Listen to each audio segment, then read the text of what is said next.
Se o disco de vinil é uma escultura sonora, uma paisagem tridimensional de montanhas e vales que você pode tocar, a fita cassete é algo completamente diferente. Ela é um ato de feitiçaria invisível. Olhe para aquele retângulo de plástico na sua mão.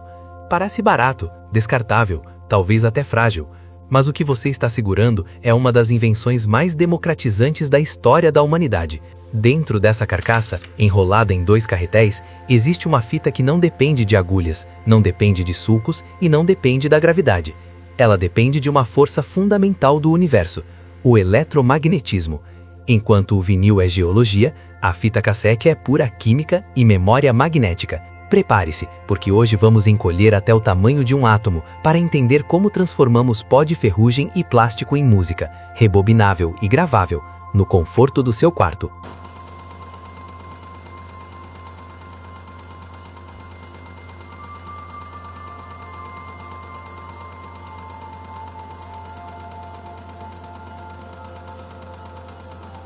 A nossa jornada começa não em um estúdio de música, mas em uma fábrica química.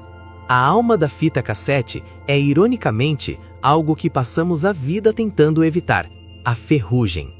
O ingrediente mágico é o óxido de ferro, ou em fitas mais avançadas, o dióxido de cromo ou até partículas de metal puro.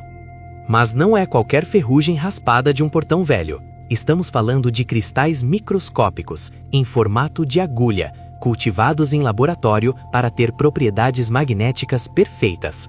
Imagine bilhões e bilhões desses minúsculos soldados magnéticos, cada um capaz de apontar para o norte ou para o sul. O processo de fabricação começa com uma receita que parece sopa de bruxa industrial. Em grandes tanques misturadores, os engenheiros combinam esse pó magnético com um aglutinante, uma espécie de cola polimérica, solventes potentes e lubrificantes.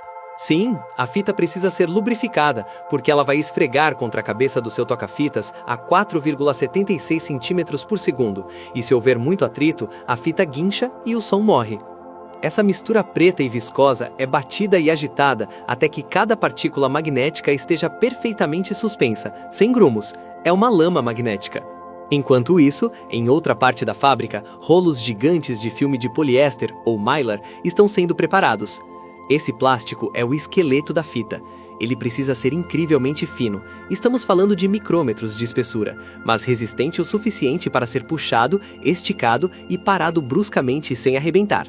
O filme passa por uma série de rolos tensores e entra na câmara de revestimento. É aqui que a mágica acontece. A lama magnética é espalhada sobre o plástico com uma precisão cirúrgica. A camada precisa ser perfeitamente uniforme. Se for grossa demais em um ponto, o som fica abafado. Se for fina demais, o som some. Mas aqui está o segredo que separa uma fita boa de uma fita ruim. Logo após a aplicação da lama, e antes que ela seque, a fita passa por um campo magnético poderoso. Lembra dos soldadinhos? Quando a lama está molhada, eles podem girar. Esse ímã industrial obriga todas as partículas microscópicas a se alinharem na mesma direção. Isso aumenta drasticamente a capacidade da fita de armazenar sinal. Se as partículas secassem bagunçadas, o som seria cheio de chiado e com volume baixo. O alinhamento é a disciplina do áudio. Depois de secar em fornos longos e quentes, a fita passa por rolos de calandragem. Pense neles como rolos de massa de aço polido, aquecidos e sob pressão imensa. Eles esmagam a fita para deixá-la espelhada. Quanto mais lisa a superfície, melhor o contato com o cabeçote do gravador e melhor a resposta de agudos. Uma fita rugosa é como uma estrada de terra para o som. Uma fita calandrada é uma autobahn. Agora temos um rolo jumbo de fita magnética, com 1 metro de largura e quilômetros de comprimento. Ela precisa ser cortada. Lâminas rotativas fatiam esse rolo em tiras precisas de 3,81 milímetros de largura. É essa tripinha estreita que vai guardar seus segredos, suas músicas favoritas e suas gravações de rádio. Essas tiras são enroladas em panquecas, discos de fita sem carretel, prontas para serem colocadas dentro da casca. A casca, ou o shell da fita cassete, é uma maravilha da engenharia mecânica compacta. Ela é moldada por injeção de plástico, geralmente poliestireno transparente ou preto. Mas não é apenas uma caixa.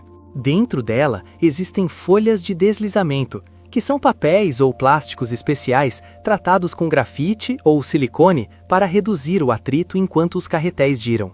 Sem essas folhas, a fita travaria. Existem roldanas nos cantos para guiar a fita. E existe a peça mais subestimada de todas, o feltro de pressão. Olhe para a abertura inferior da sua fita.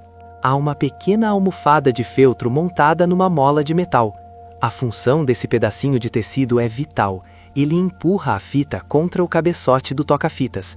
Sem essa pressão suave, o campo magnético não seria lido corretamente e os agudos desapareceriam. A montagem é feita por máquinas ultra rápidas que colocam a fita líder, aquele plástico transparente e duro no começo e no fim que não grava nada, emendam com a fita magnética, enrolam no comprimento exato, C60, C90 e fecham a casca com parafusos ou solda sônica.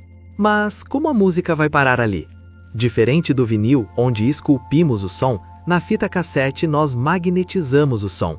Quando você coloca a fita no deck e aperta REC, você está ativando um processo de 3 cabeças, ou pelo menos 2 em aparelhos mais simples. Vamos visualizar o interior do seu gravador. A fita começa a se mover. A primeira coisa que ela encontra é a cabeça de apagamento, Erase Head. Mesmo que a fita seja virgem, passamos por ela para garantir. Essa cabeça é um eletroímã forte, que bombardeia a fita com um sinal ultrassônico de alta frequência e alta energia. O objetivo é sacudir magneticamente as partículas de óxido de ferro, desordenando-as completamente. É o caos magnético. O caos, em áudio, é o silêncio. Uma fita com partículas aleatórias não gera som, apenas um chiado de fundo muito baixo. Limpa e caótica, a fita avança para a cabeça de gravação, Record Head. Aqui está a ciência pesada. O som que entra pelo microfone ou pelo cabo auxiliar é convertido em uma corrente elétrica que oscila no ritmo da música. Essa corrente flui para uma bobina dentro da cabeça de gravação, criando um campo magnético flutuante na fresta, gap, da cabeça. Enquanto a fita passa por essa fresta, o campo magnético penetra no revestimento de óxido e agarra aqueles soldadinhos microscópicos. Se a onda sonora é positiva, os soldadinhos viram para o norte. Se é negativa, viram para o sul. A intensidade do som determina quantos soldadinhos são recrutados. Frequências graves são mudanças lentas e profundas na orientação magnética. Frequências agudas são mudanças rápidas e curtas. Mas espere, existe um problema físico chamado histerese. As partículas magnéticas são teimosas. Elas precisam de um empurrão forte para começar a mudar de direção, e isso criaria uma distorção horrível no som, especialmente nas passagens silenciosas. O som sairia quebrado. Para resolver isso, os engenheiros criaram algo genial chamado bias. O bias é um sinal de frequência muito alta, inaudível para nós, cerca de 100.000 Hz, que é misturado com a música durante a gravação. O que esse sinal faz é manter as partículas magnéticas num estado de excitação constante, tremendo de ansiedade, prontas para se moverem ao menor comando do sinal de áudio. É como se, para desenhar na areia, a gente mantivesse a areia vibrando para ela ficar líquida. O bias lineariza a gravação. Sem ele, a fita cassete seria apenas uma ferramenta de ditado de baixa qualidade. Com o bias ajustado corretamente, ela vira alta fidelidade. E não podemos esquecer da mecânica de transporte. Para que o tom da música seja constante, a fita precisa passar pela cabeça numa velocidade absolutamente constante. Isso não é feito pelos carretéis. Se você notar, os carretéis mudam de velocidade conforme a fita enche de um lado e esvazia do outro. Quem dita a velocidade é um eixo de metal giratório brilhante chamado capstan e um rolo de borracha preta chamado pinch roller. Eles pinçam a fita e a puxam com precisão de relógio. Se o pinch roller estiver velho e duro, a fita escorrega e você ouve aquele som de uau, uau, o temido wow and flutter. Quando você reproduz a fita, o processo se inverte. A cabeça de reprodução, playback head, não emite nada, ela apenas escuta. Enquanto os domínios magnéticos gravados na fita passam pela fresta da cabeça, eles induzem uma corrente elétrica minúscula na bobina. É a lei de Faraday em ação. O magnetismo variável cria eletricidade variável. Essa corrente é pateticamente fraca, muito menor que a de um toca-discos. Ela precisa ser amplificada drasticamente. E aqui surge o inimigo número 1 da fita, o hiss, aquele chiado de chuva ao fundo. O chiado é o som físico das próprias partículas magnéticas passando pela cabeça. Quanto menores e mais uniformes as partículas, menor o chiado. É por isso que as fitas de metal, tipo 4, eram tão caras e desejadas. Elas usavam partículas de ferro puro, não óxido, permitindo gravar sinais muito mais fortes que encobriam o chiado natural. Sistemas como o Dolby B e C foram criados para combater isso. Eles são truques psicoacústicos inteligentes. Ao gravar, o Dolby aumenta artificialmente o volume dos agudos baixinhos, onde o chiado se esconde. Ao reproduzir, o circuito abaixa esses mesmos agudos de volta ao nível normal. Ao abaixar os agudos, ele também abaixa o chiado da fita, empurrando-o para o silêncio, enquanto a música volta ao seu equilíbrio natural. É uma redução de ruído baseada em codificação e decodificação. A beleza da fita cassete está na sua capacidade de reescrita. Ao contrário do vinil, que é definitivo, a fita é um organismo vivo. Você pode gravar por cima. Os domínios magnéticos não têm memória do passado.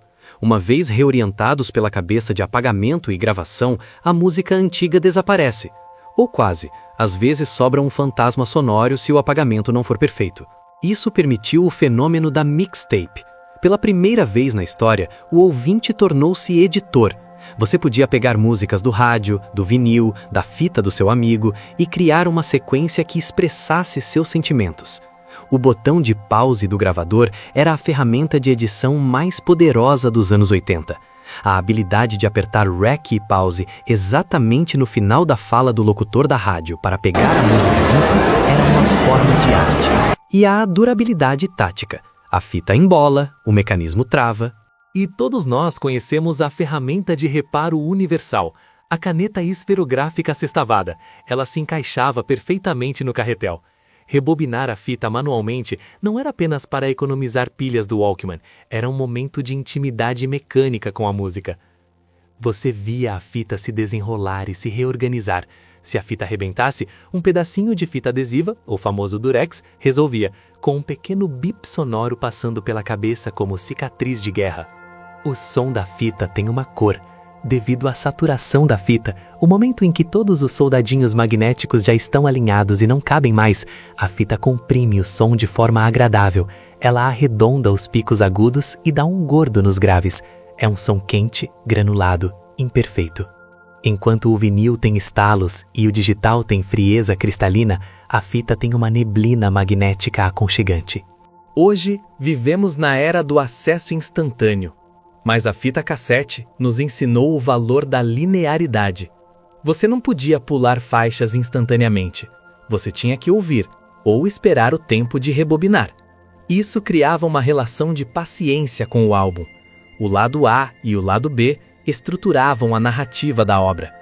A fita cassete transformou a música em algo que você podia colocar no bolso, levar para a rua no seu Walkman e, mais importante, algo que você podia controlar, copiar e compartilhar.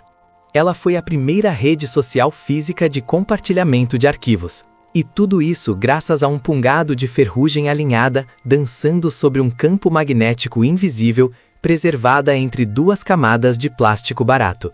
É a vitória da engenhosidade sobre a matéria.